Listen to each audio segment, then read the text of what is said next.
Priya Arora ji is an author, a spiritual seeker based on San Francisco Bay Area in America, where she has lived for more than 3 decades. She was born and raised in India.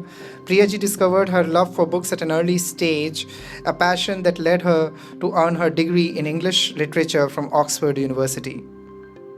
Deeply connected to her Bharatiya heritage, Priya ji has devoted herself to studying of Bharat's rich spiritual traditions in the line of Bhagwan Shankaracharya's Advait Vedanta. She is deeply passionate and interested about sharing the timeless wisdom of universal peace, oneness, and self realization through her skill and joy of writing. To deepen her understanding, she has gone into the depths of Sanskrit, allowing her to appreciate the original Vedic text as they are. Priyaji's books explore and teach us how ancient wisdom can enable us to build resilience, purpose, and most importantly, inner strength to face life's unpredictable challenges. Beyond her work, Priyaji cherishes her role as a wife and a mother of two, and she is a devoted dog lover who adores her French bulldog Humphrey. I now welcome Priyaji to give her vimarsh on Srimad Bhagavad Gita. A big thank you for inviting me to give this talk. And the subject is such a wonderful one. I couldn't have chosen a better topic myself. Can ancient texts heal modern trauma? So the answer to this is a big resounding yes. And why do I say yes? Because our ancient texts are all about how we can manage our minds. They are about mind management. And why is that?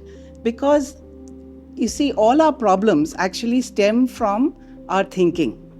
If our thinking is right, then our behavior is also right, which is why such a great focus was put on mind management by our rishis of the past. And if you see contented people, if you manage your mind, you will be a contented person. And a contented person is going to be part of a contented society. So in a society where everybody is at peace, that society will have harmony. A society where everybody is restless and stressed, that society will never have harmony, which is why it is so important to cultivate mental peace. Now, in our Shastras, the way that this was taught was in two ways. One is the Shruti, the other is the Smriti. So the Shruti is basically the Veda. And they're called Shruti because they are not written by any human being. They are what they call apurusheya. They are revelations that came to the rishis in deep meditation when they were in samadhi.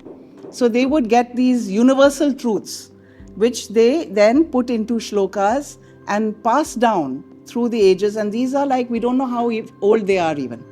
Some people say 8,000 years, some people say even older. We do not know. But whatever they are timeless truths. They are like without beginning, without end. So they are Anadi and Anant of the Vedic wisdom. Now, this wisdom is pure philosophy. Vedanta is pure philosophy, and it's difficult to spread that message to the masses. So the way that this has been done is through the Smriti. So what the Smriti are they are texts that are written to teach Vedic concepts to the people. So which are the Smritis? We know them very well: the Ramayana, the Mahabharata, the Dharma Shastras, the Puranas. These are the main Smritis. And the purpose of the Smritis is to teach us Dharma, the concept of Dharma. Now, I would like to explain Dharma a little, just because by being dharmic, we actually heal our traumas. But it's important to understand what that Dharma is. Today, unfortunately, the meaning of Dharma has got diluted. we think of dharma as religion, or we think of it as duty, which is part of dharma actually. Religion is not, but duty is. We also think of it as the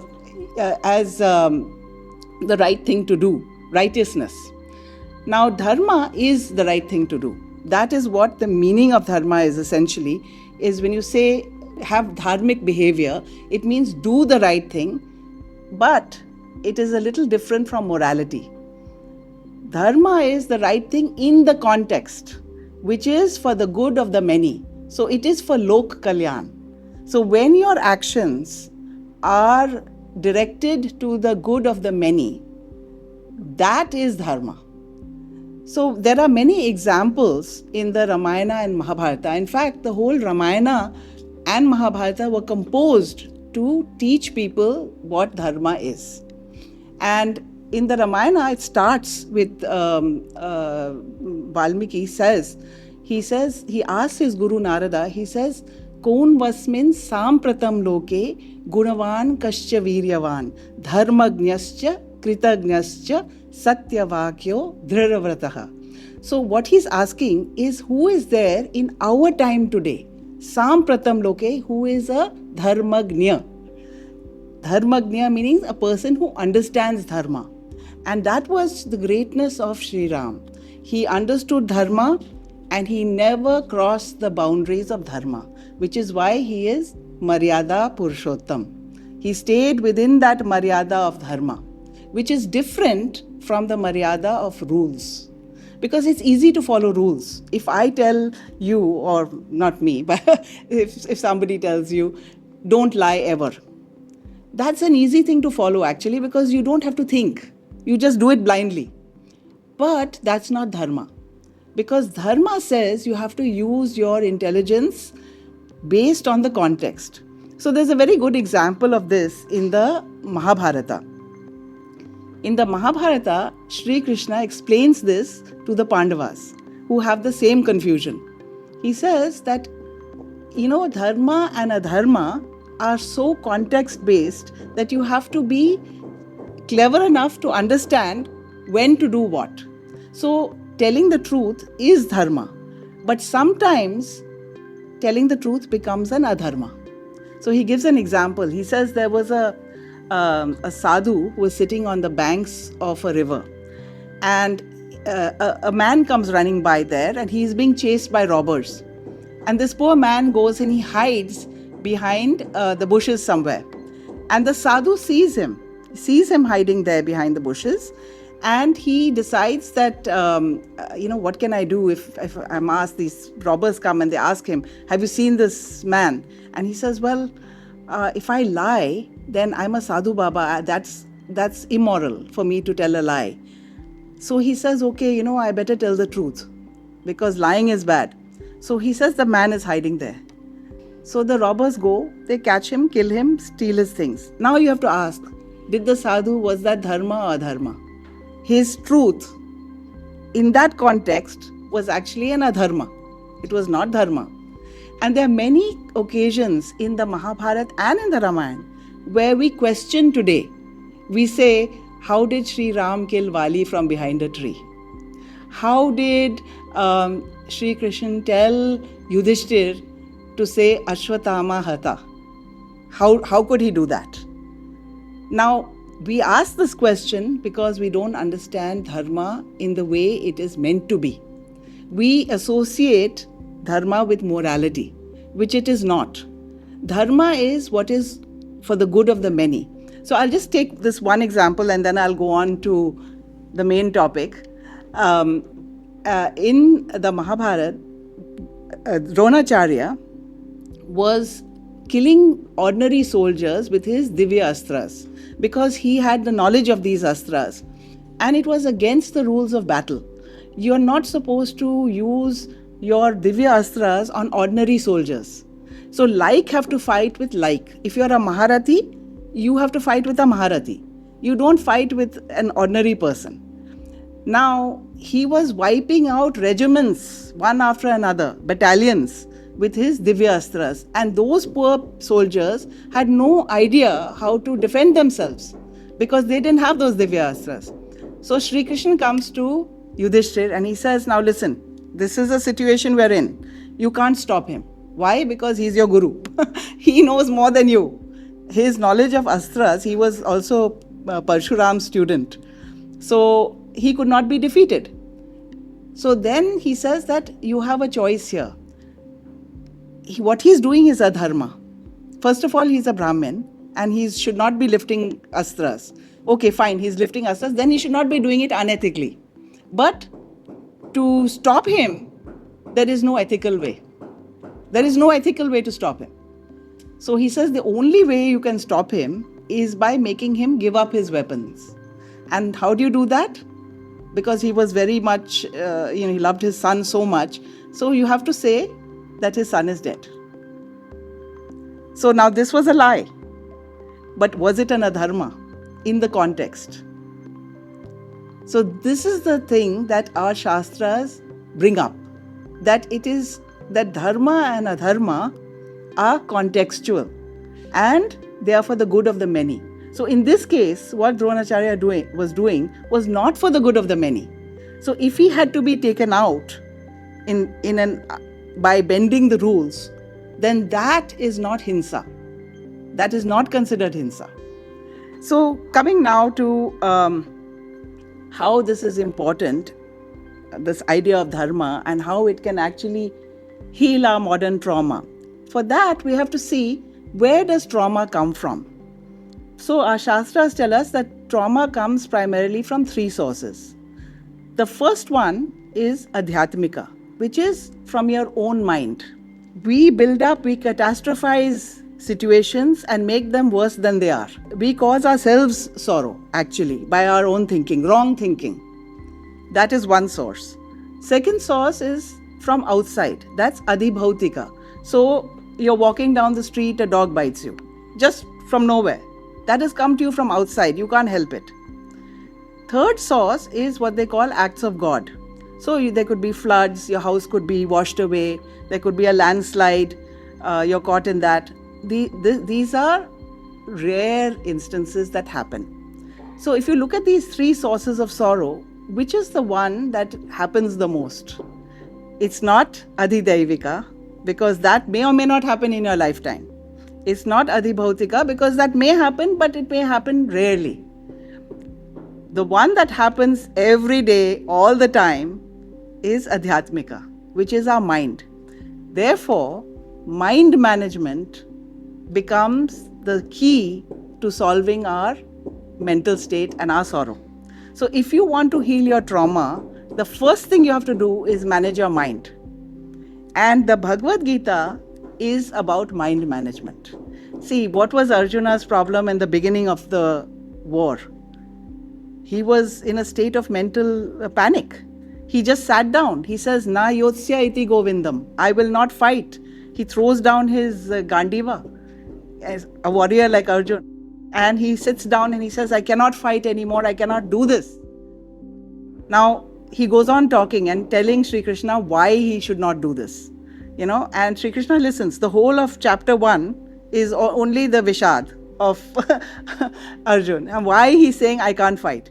And Sri Krishna is absolutely quiet, doesn't speak. When does he speak? When Arjun asks for help. He says, Shishyasteham. He says, I am your student. So when he says that, and this is a very important aspect, because your mental trauma can only be healed if you want it healed. So you have to be a willing student.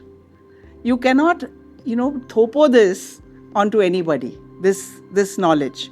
What Sri Krishna teaches Arjun that pulls him out of his delusion is such a powerful message. It's the message of Vedanta. It's the message of our Shastras.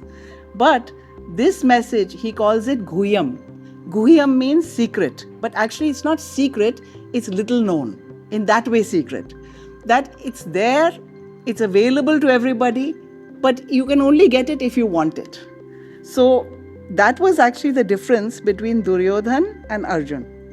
Because Sri Krishna tried to talk to Duryodhan. When he went there to Hastinapur to try and tell him, listen, why are you fighting? Share the kingdom. He went there as an envoy. to try and sort this out amicably so that there would not be a war. But he was not willing to listen. He had a closed mind. So the difference is Arjun had an open mind. He wanted to learn. He was like a sponge. So what did Sri Krishna teach him? That pulled him out from his depression and delusion that he was in. The first lesson was everybody faces adversity. Difficulties come to everyone. So whenever we have a situation, a difficult situation, we tend to feel isolated. The natural instinct is only I have this problem, everybody else is happy. And whatever that problem is, if it's financial problem, you'll feel only I have this problem. None of my friends have financial problems, only I have this problem. If it's a relationship problem, same thing. All my friends have a very good relationship, only I am in this mess. We make ourselves feel isolated, we make ourselves feel as a victim. And that mentality that we put ourselves into is a mentality that weakens us.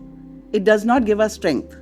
So the first lesson that Sri Krishna teaches is that this adversity, he says, comes to everyone. He says, it just touches you and goes. Good times and bad times. They are like summer and winter. So we have to mentally accept that. See, we are socialized to think that nothing should go wrong in life. You should have the perfect education, the perfect job, the perfect marriage, the perfect children, we are chasing something which is unrealistic. We are not mentally prepared that yes, problems will come in our lives. But with acceptance that yes, I will face problems, but I will have the strength to deal with them. That is the first lesson of Vedanta that we have to accept. And the first lesson in healing ourselves, because you can only heal if you first accept that there is a problem. That you have to accept the situation, only then you can heal from it. The second lesson, which is in chapter 2 of the Bhagavad Gita, is about the lesson of the self, is who you are. Because if you understand who you are, you will see problems differently. So it's not the problem that's important, it's how we view it. So you must have heard that famous saying that see the glass as half full and not half empty. That's a very famous thing. So what is the difference between the person who's seeing it half full and the person who's seeing it as half empty? Because the glass is the same, the water is the same, the difference is perspective. And that perspective, Sri Krishna teaches, comes from knowing yourself. So who are you? We think that we are the mind and body, and we behave accordingly. But what Sri Krishna is teaching us is that the mind and body are just the temporary form that we are in this lifetime. So it's like a garment. We wear it, when it gets old, we discard it. What's important and eternal is the Atman. That part of you never dies. That is forever. So, if we live in this world thinking of ourselves as Atman and not as the body, a whole shift happens in the way we view the world and view our troubles. Because if you think of the body as temporary, and only the things that happen upset us in our body and mind form. They don't upset your Atman. They only upset you because you're in the body. But if you think of yourself as the Atman and distance yourself from the body, then those troubles also get minimized. You see them in perspective. Now this may seem like very far-fetched. How can I distance myself from my body? So what he's saying is not that you don't regard your body. You look after your body. But I put this in my book. The analogy is you treat it as a rental. Don't treat it as a permanent residence. There's a difference in that. When you live in a rented place, you look after it, you keep it clean, you pay your bills, but you don't have that attachment to it. You don't, like if you own the house, there will be a tremendous attachment to that. You'll be thinking, oh, how do I leave this for my children, this, that, all sorts of things come from that attachment. If it's rented, you don't have that. So what we have to do is treat our bodies as a rental. And this is something, a perspective that has to be cultivated bit by bit, bit by bit. It doesn't happen overnight, which is why it's important that the Bhagavad Gita is taught to children. Because I came to this at 50. Now, at 50, if you come to the Bhagavad Gita, it's better late than never. But your whole life is gone without using it. And this is a piece of wisdom in our land that we are very lucky to have. Honestly, there are very, very, very few countries in the world that have this wisdom that's intrinsic. It's the wisdom of our land, but we have disregarded it. Today, we don't really live by these principles of the Bhagavad Gita, which is a tragedy. I found it a tragedy. I discovered the Bhagavad Gita in USA. After living in India, growing up in India, I had no idea of the Bhagavad Gita. And now I look back and I think that is so sad that we have this and we don't value it. So the third point, which helps us in handling our modern trauma, is in the idea of what gives us happiness. So we tend to feel that happiness is something that is delivered from outside. So things give us happiness, people give us happiness. We look for it in, if I get that job, I'll be happy. If I get that outfit for Diwali or whatever, I'll be happy. If I can buy that designer thing, I'll be happy. So, we are basing our happiness on what they call material things. And that is not happiness which is lasting. And this does not mean that you don't enjoy material things. By all means, enjoy.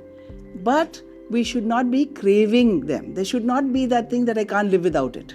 The moment that happens, then it's an unhealthy attachment to that object. And why is it a problem? And why does it make us unhappy in the end? Because unless you have inner happiness, you can never be truly happy. Because once you get what you want, you'll be happy with it for 10 minutes and then you want the next thing. So you constantly are on a treadmill to achieve happiness. Now compare that to if you have inner happiness. If you cultivate that inner happiness, then you're not dependent on anything outside for it.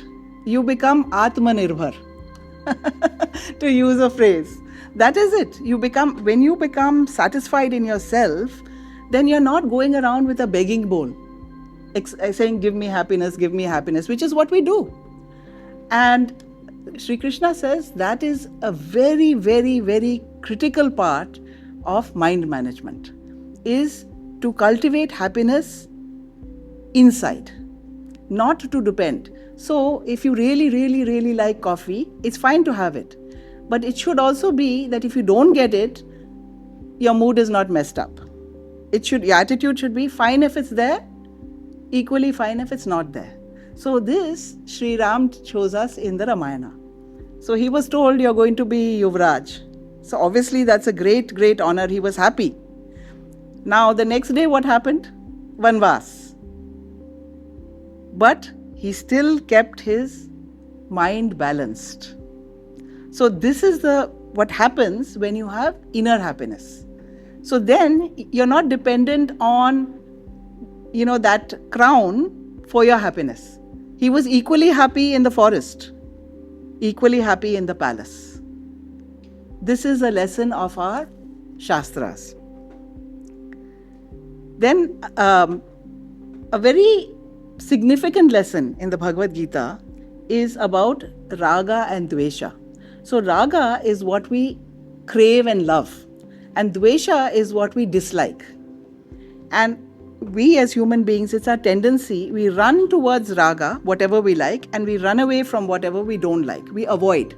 So that's what Arjun was doing, right? He was avoiding this situation of the war. Why? Because he disliked the idea of doing his duty and fighting, because his loved ones were on the other side. His guru and Bhishma Pitama, he saw them And immediately he felt, I can't do this, you know. So this raga and dvesha is something that in the Bhagavad Gita, Sri Krishna teaches you have to have a control of. We have to control ourselves in this. To cultivate not being excessively drawn to something and hating something excessively. So, even in there's a very beautiful line, actually it's in chapter 5, beautiful verse where he says, to develop that vision where you see divinity in everything and everyone. If you do that, then you will not hate anybody. If you see that inner divinity. So when we say namaste, we say it's actually namate. So who are we saying namaste to? Who are we doing nama to? To that divinity within. Every one of us has that spirit within. And when we say namaste, we are bowing to that spirit within. So when we live life, recognizing that spirit that is within us, then we live at a very high level. We are not living at the level of the body. So the whole idea is to live at the level of your Atman and not at the level of the body. So how do you live at the level of the Atman? So every morning after puja, we put a tika, right? Why do we put the tika? Not just because to show we are Hindu. The tika is there because this is your third eye. And you're marking your third eye to tell yourself that you are more than the mind and body. So that when you go out during the day and you interact with people, if you think of yourself as the Atman and not as just this body, your behavior will be accordingly. You cannot go out and do bad things after acknowledging your own divinity, which is why it was a ritual. We do it today, but maybe many cases we forget why we are doing it. So that tika is a very powerful reminder of that. And it helps us because then we look at people without any hatred. So coming back to the Bhagavad Gita, that famous line, Brahmane Gavi Hastini Shuni Chaiva Shwapake Panditaha Samadarshanaha. So what does that mean? It means that if you are a Pandit, and a Pandit is an enlightened person, a person who has that vision of the Atman, an Atma Gyani is a Pandit. Such a person sees divinity in everything. Sees the same divinity in a Pandit who has Vinay and Vidya. Same divinity is there in a cow. Same divinity is there in an elephant, in a dog, and even a dog eater. So, this is what our Shastras teach us about equality. So, equality is one of those things that gives you a sense of harmony. If you want to cultivate a harmonious society, it has to be based on equality. Another message of Sri Krishna is to remind us that actions have consequences. Everything we do will have a reaction, will have a result, good or bad. And you cannot run away from that result. So if you want to be happy, not just temporarily happy, choose actions that will be beneficial to you. The kind of behavior that gives you good karma. So in Katha Upanishad, Yamraj gives this lesson to Nachiketa. And it's a beautiful, beautiful lesson. He says, in life, you will always have a choice. The choice is between Shreya and Preya. So what is Shreya? That which is ultimately beneficial. And what is Preya? That which is immediately gratifying. And you just see in your everyday life, at every point you have a choice. In the morning, you can set the alarm to go to the gym, right? When that alarm rings, you have a choice. Do you hit that snooze button and say, no, oh, it's very nice in the bed, I'll skip the gym? That is Preya. What you're doing is you're choosing immediate gratification. Or do you say, no, let me get up, I know it's nice in the bed, but going there will be ultimately beneficial. So in small and big, we have this fork in the road where we have a choice. And this is one of the cardinal messages in the Bhagavad Gita, is that when you have that choice, choose carefully. Because you will then otherwise choose what is short-term amrit, long-term wish. That's what we do sometimes. When we think, okay, there's an exam. You think, okay, fine. I'm not saying you guys, I'm saying generally people can think, okay, if I cheat in this exam, then I can do well. Now that is a very short-term thinking. But there are long-term consequences of that action, which we should keep in mind. And one of the methods which Sri Krishna gives us in the Bhagavad Gita, and it is the message that everybody knows, it's the message of Karma Yoga. Now Bhagavad Gita says there are many ways in which you can reach the same destination.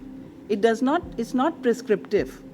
Bhagavad Gita is very broad-minded. It gives you a lot of freedom. So you can choose your path. But Sri Krishna gives you suggestions. And he says that you can be like, heal yourself. You can be like a spiritual person. And when you're a spiritual person, you will not have trauma, actually. So he says you can achieve this by different ways. So he tells you, can you do it by Raja Yoga, which is the path of meditation. You can do it by Bhakti Yoga, which is the path of devotion. You can do it by Jnana Yoga, which is the path of knowledge and study. But he says the easiest path for everybody, which anybody can do, is Karma Yoga. Why? Because Karma Yoga is that path which completely takes the anxiety out of your life and helps you excel at what you're doing. So, there's that famous line which we all know, Karmanye vadikaraste ma phaleshu kadachana. And this line is actually very misunderstood today. Because especially young people say that, oh, I have the right to work and I don't have the right to the result, then why am I working? That's a natural question and it's a valid question. But the fact is, Sri Krishna is not saying that. See, the problem happens in the interpretation of this word adhikar. So adhikar is translated as right. But when you translate from Sanskrit to English, a lot is lost in translation. That's a very real thing. And this word adhikar in this context should not be translated as right. It should be translated as control. Because what he's saying is you only control your effort, you do not control the result. Now when you look at it that way, you've changed the whole meaning of the verse. Because if you look at it in life, do you control the result? You don't. You can study very hard for an exam, right? You cannot say, I'm going to come first. You don't know that. But what can you control? How you study. And yes, if you study hard, you may come first. You are very likely to come first. But you don't control that. So while you're studying, that should not be in your mind. That I'm studying so that I can come first. You're studying so that you can understand the subject. You're studying to do the best you can. That should be what's on your mind. And there's an example for this. This is actually a universal principle. Karma Yoga is something that is so universal that people do it without even realizing it's Karma Yoga. So, Roger Federer, he's like a top ace tennis player. So in his commencement speech that he gave at Dartmouth University, he gave this example from his life. He said that in his life, he has won 80% of singles matches, but he's only won 54% of points in the game. So what he says is that how he wins. He says that when he plays a point, he is focused solely on that point. He plays to the best of his ability. He's not thinking of anything else but that point. But he says, the moment that point is over, whether he wins or loses, it's done. See, he doesn't stress about it. And he's not thinking about the next point while he's playing the point. He's not thinking, oh, if I do this, then the next one I have to do, which is what we do. This is the mistake we make in life, is we focus on the outcome of how we want things to turn out. So if you're playing a game and you're thinking about, I must win, look at the stress you're putting on yourself. You'll get anxiety thinking of that. Instead of that, if you just change your way of thinking and saying, I'm playing this game, let me play as best I can. Every shot that comes to me, let me deal with it with, the best way I can possibly do so. Then you are removing anxiety, because that you have control over. So we get anxiety in our lives. When do we suffer trauma? When there are things that are beyond our control. That's what causes anxiety. And we want to control it. So these things our ancient texts teach us. All these principles, you say, okay, this was like Sri Krishna taught Arjuna 5,000 years ago in Dwapara Yuga. How can we learn anything from that? He was on a battlefield, we're not on a battlefield. But we are on a battlefield. And the battle is our mental battle. Every day we are battling. Life is a battle. So the thing is, if you want to win that battle, which we all do, you have to have the right mindset. Bhagavad Gita gives you that mindset. So the reason why we should all study the Bhagavad Gita as children is because I say it's a manual for life. It's a user manual. So once you have these principles down, your whole life will be so much easier. Because then you know it'll become instinctive. When there are problems, instinctively you'll know how to resolve them. This is a big thing. And both Mahabharata and Ramayana and also the Puranas direct us to this thinking, which is why dharma becomes important. Because dharma is the right thing to do. And the right thing to do is within your control. Again, it's not something that's out of your control. You always have that option of Shreya and Preya, that choice. Which is why in the Mahabharata, Gandhari, every day Duryodhana asked her for blessings. That, mother, give me your blessings, every day.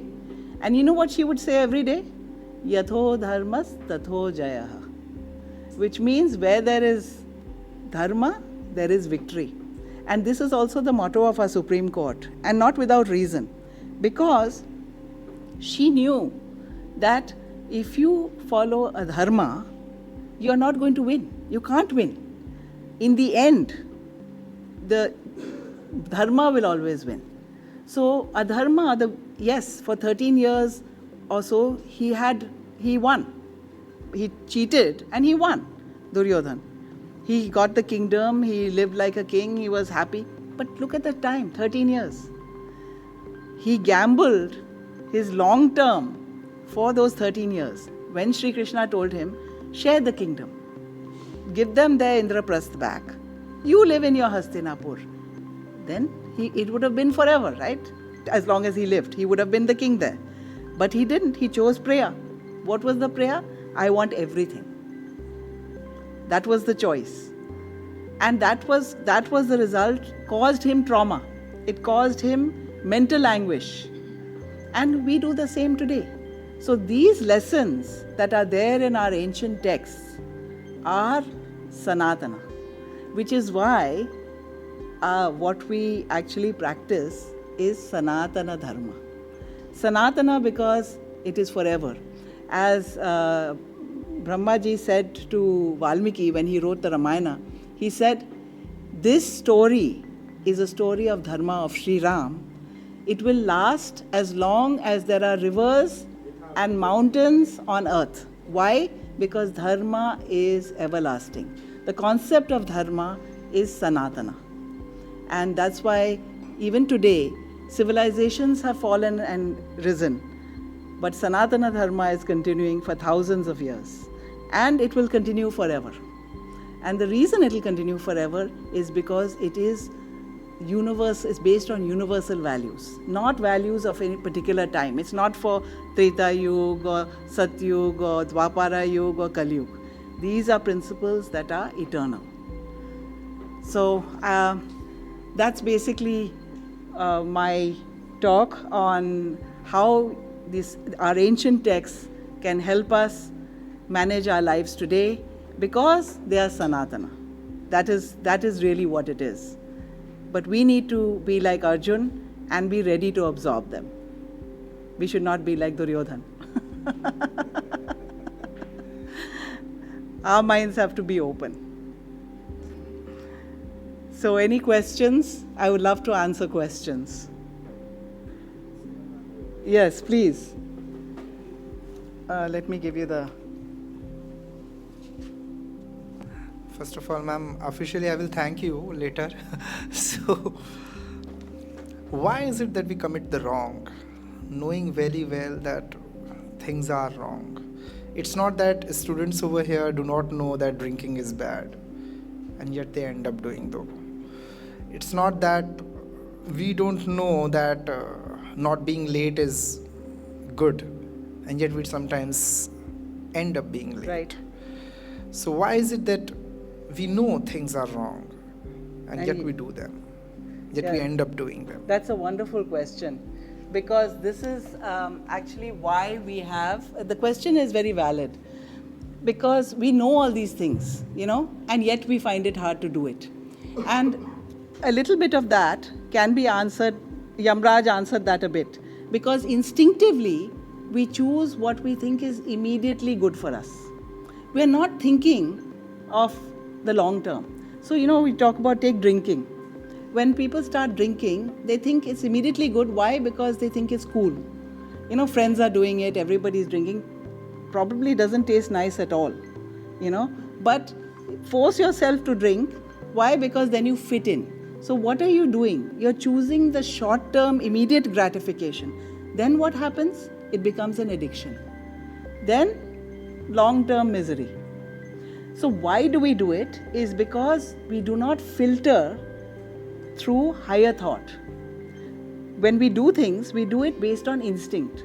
Now, can I take a little time to answer this? Because there's actually a difference between humans and animals. In some ways, humans and animals are just the same.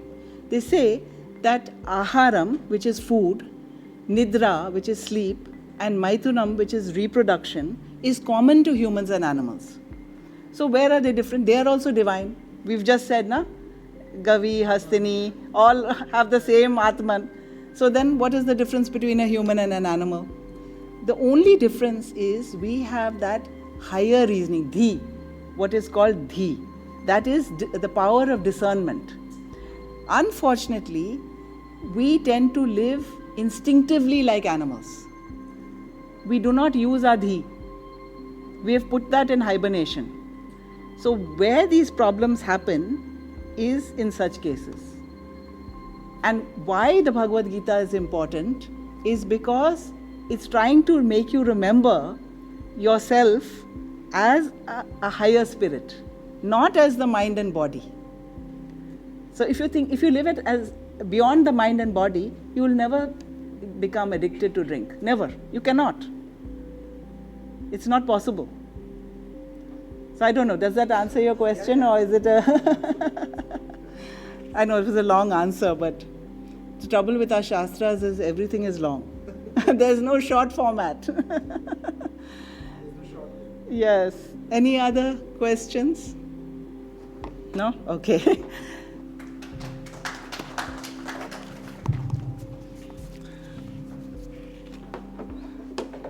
Dhanyavad, Priya ma'am. And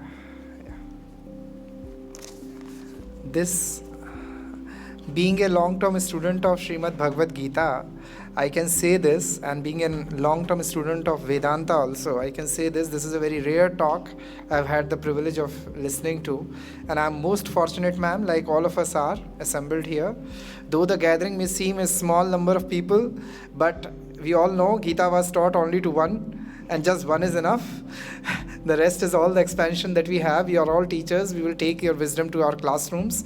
This is exactly what I wanted to ask, because one of my learners here asked me, Sir, why is it that we indulge in bad things? Though there are rules, there are regulations, there are all kinds of things which are there in an institution, and yet we feel that, yet we flow in the flow. So why is it? So I just wanted to ask this question, that maybe something that I'm missing at my end, and I'm glad that you gave us this important view that dharma is contextual, morality is not. This is such a fundamental difference between the Eastern wisdom and the Western wisdom traditions. Thank you, ma'am. Thanks a lot. It's been our utmost privilege to listen to you, and I want to thank Malviya sir for having invited you. It is such a wonderful occasion. Just we finished our Hindi Pakhwada yesterday, and now we are having this wonderful talk, a grand completion to September month. So on that note, I would like to conclude with a 1 minute of silence.